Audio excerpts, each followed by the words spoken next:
यात महायुतीचे उमेदवार हेमंत गोडसे आज मंत्री छगन भुजबळ यांची भेट घेणार आहेत। छगन भुजबळ यांचं निवासस्थान असलेल्या भुजबळ फार्मवर गोडसे भुजबळांची भेट घेणार असल्याचं कळतंय। उमेदवारी जाहीर झाल्यानंतर पहिल्यांदाच गोडसे भुजबळ फार्मवर जाणार आहेत आणि प्रचारात काहीसे एकाकी पडत असल्याने गोडसे भुजबळांची भेट घेऊन प्रचारात सहभागी होण्याची विनंती करण्याची शक्यता आहे।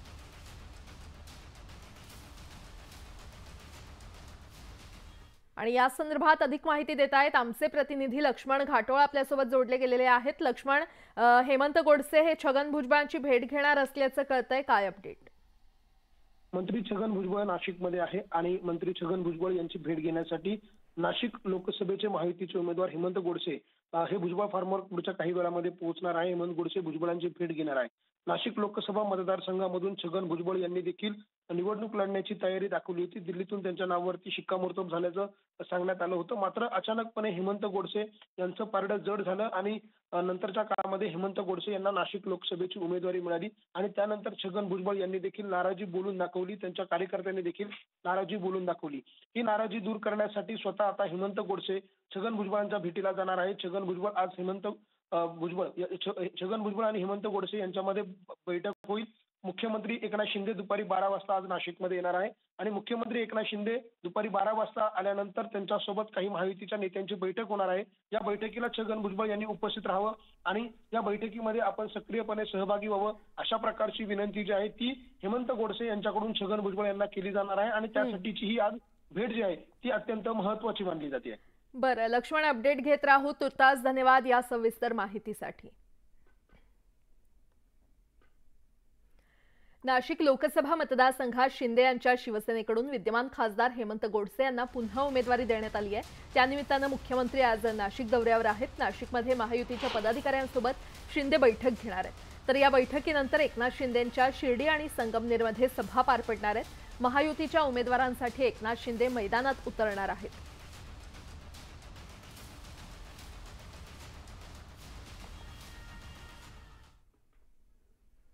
पुणे शहर लोकसभा निवडणुकीच्या अनुषंगाने पुण्यात आज महायुतीची बैठक पार पडते। बैठकीला मंत्री चंद्रकांत पाटील दाखल झालेले असून उपमुख्यमंत्री अजित पवार देखील या बैठकीला उपस्थित राहणार आहेत।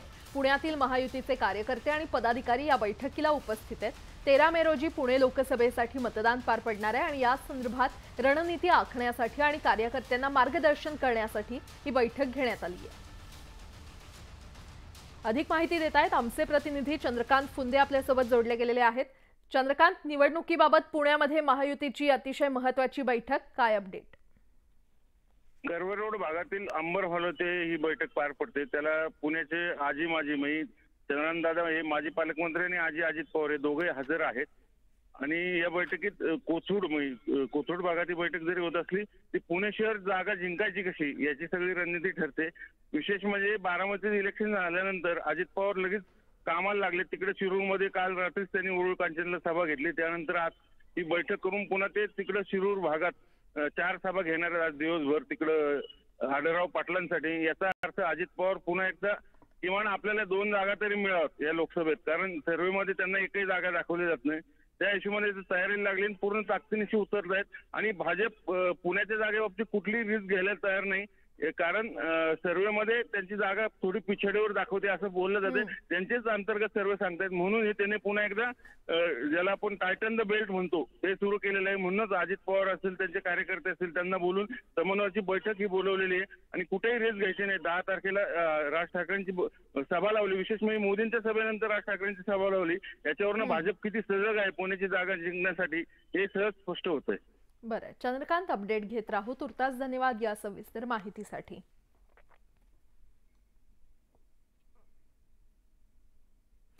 महायुतीच्या प्रमुख नेत्यांची आज मुंबईमध्ये बैठक पार पडणार आहे। मुंबईतील पंतप्रधान नरेंद्र मोदींच्या दौऱ्याचं या बैठकीमध्ये नियोजन केलं जाणार आहे। मनसे देखील या बैठकीत सहभागी होईल। सकाळी 11च्या दरम्यान MCI क्लबमध्ये ही बैठक पार पडेल। आशिष शेलार, प्रवीण दरेकर, प्रसाद लाड, उदय सामंत, बाळा नांदगावकर आणि नितीन सरदेसाई हे सर्व नेते या बैठकीमध्ये उपस्थित असतील।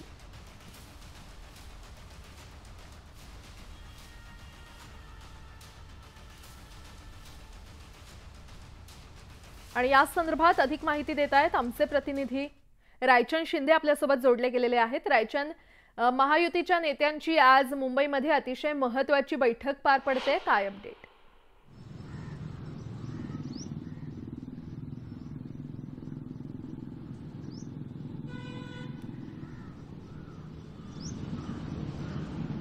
रायचन, माझा आवाज तुमच्यापर्यंत पोहोचतोय का?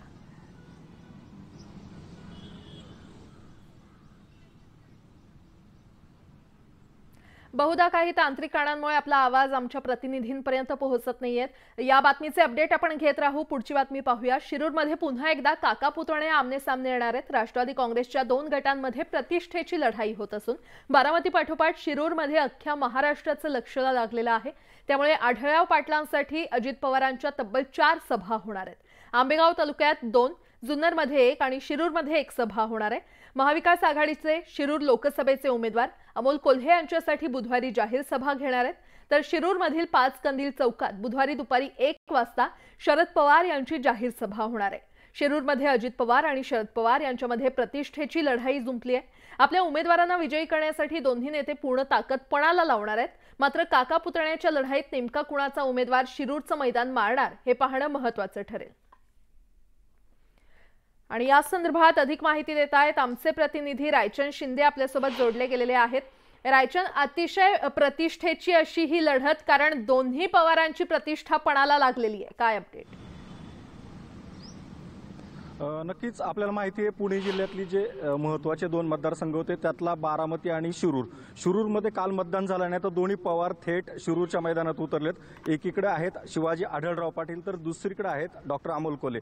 खरं तर या दोघांमधली ही लढत असली तरी शरद पवार आणि अजित पवार यांच्यामधलीच ही लढत मानली जाते. आणि आजच्या अजित पवारांच्या ज्या 4 मॅरेथॉन सभा आहेत त्यातल्या ह्या सभांमधून ते कोल्हेंच्या विरोधात काय वक्तव्य करतात हे सगळं पाहावं लागणार आहे. कारण एकेकाळी याच अजित पवारांनी आणि स्थानिक नेते जे आहेत दिलीप वळसे पाटील यांनी अमोल कोल्हेंना मागच्या वेळेस निवडून आणलं होतं. पण आता ह्यावेळेस ही सगळी मंडळी पुढून आहेत आणि शिवाजी आढळराव जे शिवसेनेमध्ये होते ते थेट राष्ट्रवादीत आलेत आणि राष्ट्रवादीचा प्रचार करण्याची इतर नेते मंडळींना आता वेळ आलेली आहे. त्यामुळं अजित पवार या आजच्या 4 सभांमध्ये काय वक्तव्य करतात आणि त्याला उत्तर सुद्धा पुढे शरद पवार कसं देतात हे सगळं पाहावं लागणार आहे. सर्वात महत्त्वाचं म्हणजे इथं आढळराव आणि कोल्हे या दोघांमध्ये जरी लढत असली तर आजच्या पासून पुढच्या 4 दिवसामध्ये राज्यातले बडे नेते या मतदारसंघामध्ये ठाण मांडून राहणार आहेत. स्वतः अजित पवार आजपासून याच मतदारसंघामध्ये ठाण मांडून राहणार आहेत आणि या ठिकाणी जो अमोल कोल्हेंना कसं कडवं आव्हान देता येईल असंही राष्ट्रवादीकडनं अजित पवारांच्या मोठी तयारी सुरू आहे. तर दुसरीकडं मतदारसंघात फिरकले नाहीत म्हणून कोल्हेंवरती जे आरोप करण्यात आले या कोल्हे सुद्धा या आरोपांना कसं उत्तर देत आहेत, कारण एकेकाळी ह्याच अजित पवारांनी कोल्हेंना निवडून आणलं होतं. आता या सगळ्या मधल्या काळामध्ये जे आरोप प्रत्यारोप झालेत यांना सुद्धा कशा पद्धतीने उत्तरं दिली जातात, त्यामुळं या सगळ्या गदारोळामध्ये शिरूर लोकसभा मतदारसंघ सध्या तरी खूप मोठा चर्चेचा झालाय. मागच्या 8 दिवसामध्ये सुद्धा या ठिकाणी मोठ्या सभा झाल्या होत्या, पण आजपासून अजित पवार नेमकं कोण मारतं हे पाहणं महत्त्वाचं ठरणार आहे. रायचंद, वेळोवेळी अपडेट घेत राहू. तुर्तास धन्यवाद या सविस्तर माहितीसाठी. पुढची बातमी पाहूयात. लोकसभा निवडणुकीमध्ये राज्यात मोदींच्या प्रचाराचा धुरळा उडालाय. मुंबईतील 6 जागा जिंकण्यासाठी भाजप आणि महायुतीनं मेगा प्लॅन तयार केलाय. या 6 जागा जिंकण्यासाठी महायुती पंतप्रधान मोदी यांना मैदानात उतरवणार आहे. पंतप्रधान मोदींची मुंबईमध्ये 15 मे रोजी सभा पार पडणार आहे, तर 17 मे रोजी मुंबईमध्ये पंतप्रधान मोदींचा रोड शो होणार आहे. मोदींनी महाराष्ट्रात 16हून अधिक सभा घेतल्यात आणि मोदींच्या याच सभांवरून विरोधकांनी सत्ताधाऱ्यांवर निशाणा साधलाय. महाराष्ट्रात त्यांनी, मला आताच कळलं की त्यांनी त्या 2 नेत्यांनी पेडर रोड आणि बोरिवली भागामध्ये घर घेतल्या भाड्याने निवडणुका होईपर्यंत. तुम्ही ते किती खुंट्या ठोका, महाराष्ट्रामध्ये शिवसेनेचा पराभव तुम्हाला करता येणार नाही. भाग्य म्हणजे एवढंच भाग्य की घाबरलेले दोघंही आहेत. म्हणजे महायुती घाबरलेली आहे आणि मोदी घाबरलेले आहेत. हे 2 घाबरलेले एकत्र आलेले आहेत. एवढ्या सभा घेण्याची वेळ येते आहे हे त्यांचं दुर्दैव आहे. आम्ही 6ची सभा आहे उद्या जालन्यामध्ये. होईल, काही बिघडत नाही. किती सभा घेतल्या काही फरक पडणार नाही. लोकांनी निर्णय घेतलेला आहे. लोक पूर्णपणे महाविकास आघाडी बरोबर. केंद्रीय गृहमंत्री अमित शहा आज महाराष्ट्र दौऱ्यावर आहेत। संध्याकाळी जालना येथे अमित शहांची सभा होणार आहे। भाजप उमेदवार रावसाहेब दानवे यांच्या प्रचारासाठी अमित शहांची सभा पार पडणार आहे। रावसाहेब दानवे यांना भाजपने 6व्यांदा उमेदवारी दिली असून चौथ्या टप्प्यात येत्या 13 मे रोजी मतदान होणार आहे। दुपारी 4 वाजता फ्रेझर बॉईज हायस्कूलच्या मैदानावर ही सभा होणार आहे। या सभेची भाजपकडून जय्यत तयारी करण्यात आली आहे।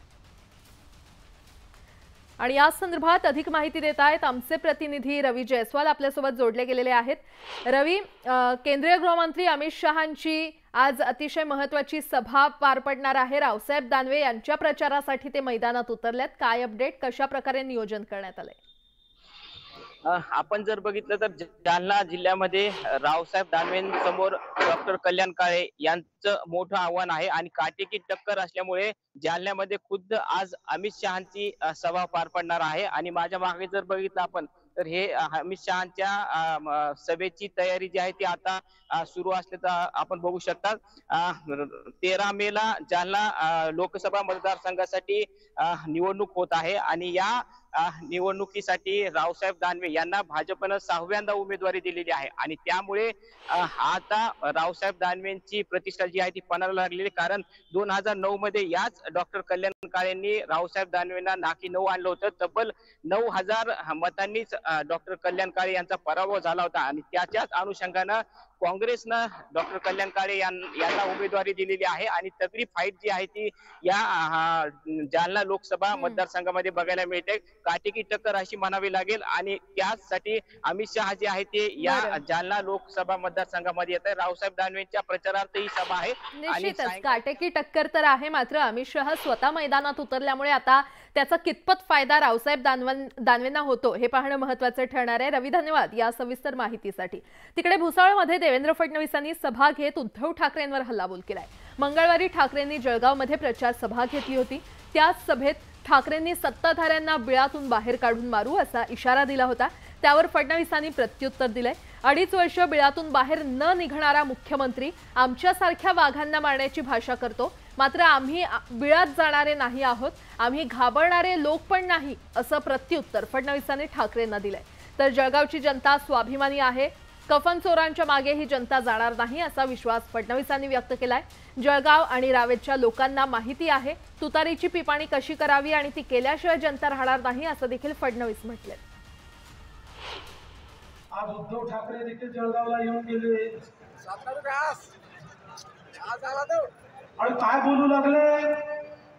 उद्धव ठाकरे म्हणाले 5 जून येऊ द्या, मग या भाजपवाल्यांना बिळातून आम्ही बाहेर काढून त्या ठिकाणी मारू।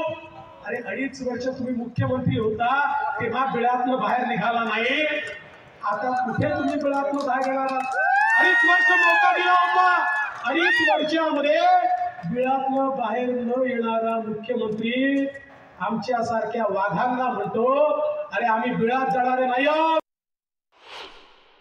अरे जळगावची जनता आहे, स्वाभिमानी जनता आहे, ही जनता अशा कफन चोरांच्या मागे जाणार नाही हा मला विश्वास आहे। आणि बंधू भगिनींनो, जळगावच्या लोकांना, रावेरच्या लोकांना माहिती आहे तुतारीची पिपाणी कशी करायची, त्यामुळे तुम्ही तुतारीची पिपाणी केल्याशिवाय राहणार नाही हा विश्वास मला आहे। नाशिक जिल्ह्यातील इगतपुरी आणि त्र्यंबकेश्वर परिसरातील 7 ते 8 आदिवासी वाड्यावरील नागरिकांनी मतदानावर बहिष्कार टाकलाय। गेल्या अनेक वर्षांपासून मागणी करून देखील पाणी, रस्ते, वीज आणि आरोग्य केंद्र यासारख्या मूलभूत सुविधा नसल्यानं नागरिकांनी हा निर्णय घेतलाय। लचकेवाडी, डोंगरवाडी आणि तोरणवाडी तसंच गणेशनगरसह काही वाड्यावरील नागरिक आक्रमक झालेत। दरम्यान मागण्या पूर्ण होईपर्यंत मतदान न करण्याची भूमिका आदिवासी बांधवांनी घेतली आहे।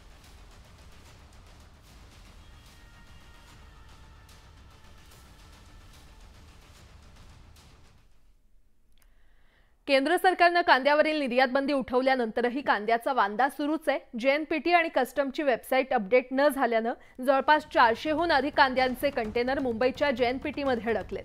अधिसूचनेमध्ये अस्पष्टता असल्यानं गोंधळ उडालाय। नाशिकच्या जामोरीतील 150 ते 150 कंटेनर JNPT बाहेर असल्याचा अंदाज आहे, तर कंटेनर खोळंबल्यानं जहाजाचं भाडं देखील वाया गेलंय।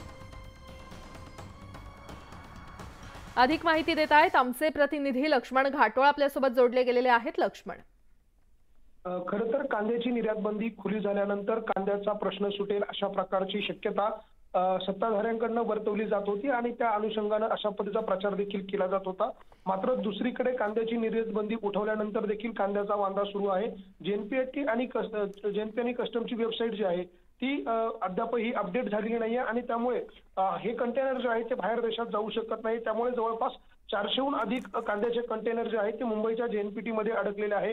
अधिसूचनेमध्ये जी स्पष्टता असायला हवी होती ती स्पष्टता त्या ठिकाणी नाहीये आणि म्हणून अशा पद्धतीची अडचण जी आहे ती त्या ठिकाणी एक्सपोर्ट करण्यासाठीच्या व्यापाऱ्यांना येते आणि त्यामुळे हे कांद्याचे कंटेनर जे आहे ते आता जेएनपीटी मध्येच अडकून पडलेले आहे. त्यामुळे आता पुन्हा एकदा कांद्या भावामध्ये जी वाढ झाली होती कांद्याची निर्यात बंदी खुली केल्यानंतर ती वाढ झाल्यानंतरचा जो फायदा शेतकऱ्यांना व्यापाऱ्यांना होणार होता त्यामध्ये आता कुठेतरी फटका बसेल असं चित्र निर्माण झालेलं आहे. त्यामुळे आता सरकार याबाबत काय तातडीनं निर्णय घेतं हे बघणं महत्त्वाचं असणार आहे. निश्चितच लक्ष्मण, धन्यवाद या सविस्तर माहितीसाठी. यासोबतच इतरही काही महत्त्वाच्या बातम्या आपण पाहणार आहोत. तुर्तास एक छोटासा ब्रेक घेऊन लगेचच परत येतोय. पाहत रहा न्यूज 18 लोकमत.